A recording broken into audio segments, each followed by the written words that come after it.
গোপালগঞ্জের কাশিয়ানীতে সরকারি খালে ইউনিয়ন পরিষদ নির্মিত একটি সাঁকো ও চলাচলের রাস্তা বেড়া দিয়ে বন্ধ করে দেওয়ার অভিযোগ উঠেছে। আর এতে যাতায়াতে চরম ভোগান্তিতে পড়েছে সীতারামপুর গ্রামের অন্তত ৩২টি পরিবারের ৫ শতাধিক মানুষ।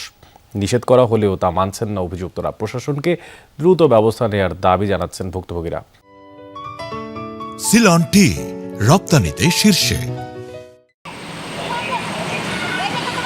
গোপালগঞ্জ কাশিয়ানীর পুইশুর ইউনিয়নের সীতারামপুর গ্রাম এলাকাবাসীর চলাচলের সুবিধার্থে প্রায় ১০ বছর আগে সরকারি জায়গায় সড়কটি নির্মাণ করে ইউনিয়ন পরিষদ, কিন্তু গত ১৫ এপ্রিল রাস্তার মাটি কেটে এবং বাঁশের বেড়া দিয়ে চলাচলের পথটি বন্ধ করে দেওয়া হয়। আংশিক ভেঙে দেওয়া হয় রাস্তার মাঝে সরকারি খালের উপর ইউনিয়ন পরিষদের নির্মিত বাঁশের সাঁকোটিও।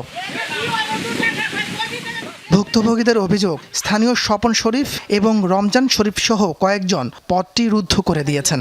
এতে ৩২টি পরিবারের প্রায় ৫০০ মানুষ চলাচলে দুর্ভোগ পোহাচ্ছেন। এটা রাস্তা ছিল সরকারি রাস্তা এবং চেয়ারম্যানের অনুমতিতে এদিকে রাস্তা হয়।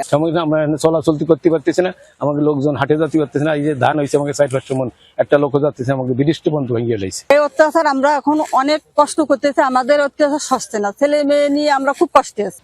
অভিযুক্তদের দাবি, জমির মালিকানা তাদের, চলাচলের রাস্তা দিতে রাজি নন তারা, তবে জায়গার কোনো বৈধ কাগজপত্র দেখাতে পারেনি তারা। এটা ওরা ব্যক্তিগতভাবে জোর করে করছে, এটা কোনো ইউনিয়ন পরিষদের না, ঠিক আছে? এনে ইউনিয়ন পরিষদের না, এই জায়গা এনে মাটি কাটা আমার, আমরা বাড়ি ছিলাম না, আমার জায়গাতে মাটি কাটে আমার জায়গায় বেঁধে এনেছে। মেম্বাররা দিলে হবে কি, মেম্বার আমাকে কাছে শুনি নেবে তো। ইউপি সদস্য বলছেন, ঘটনার পর অভিযুক্তদের নিষেধ করা হলেও তারা কর্ণপাত করছেন না।